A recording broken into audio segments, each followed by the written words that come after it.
بسم الله الرحمن الرحيم. السلام عليكم ورحمة الله تعالى وبركاته. كلنتي وعن أو نكسن داود يلا كسر دواد وركي عالم كا ويدين كجي من يستوديا كوباد التلفزيون كأريال المجلة هرجيسة وحنا وركي جلس عسين يعني وجا محمد مرقور سمع قضبة وقدر كرون وركي عاون وحكم ذا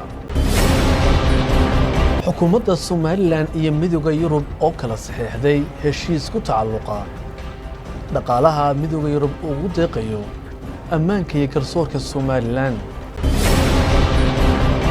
Komishanka doorashooyinka Soomaaliland ayaa aqbalay qodobadii ay ku heshiiyeen saddex xisbi qaran iyo xukuumadda Soomaaliland kadib markii ay maanta kulan la qaateen wakiilka midowga Yurub.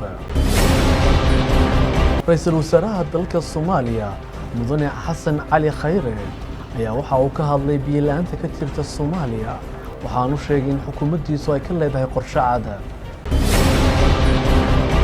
Golaha wakiilada Soomaaliland ayaa maanta ansixiyay xubno ka mid ah golaha wasiirada Soomaaliland oo madaxweynaha Soomaaliland uu dhawaan magacaabay.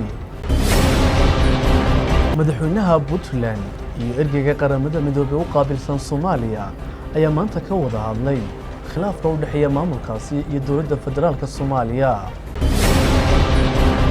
Ra'iisul Wasaaraha dalka Suudaan ayaa ka badbaaday isku daydil kadib markii qarax loo qeybsaday gaadid ay saarnaayeen ilaaladiisu.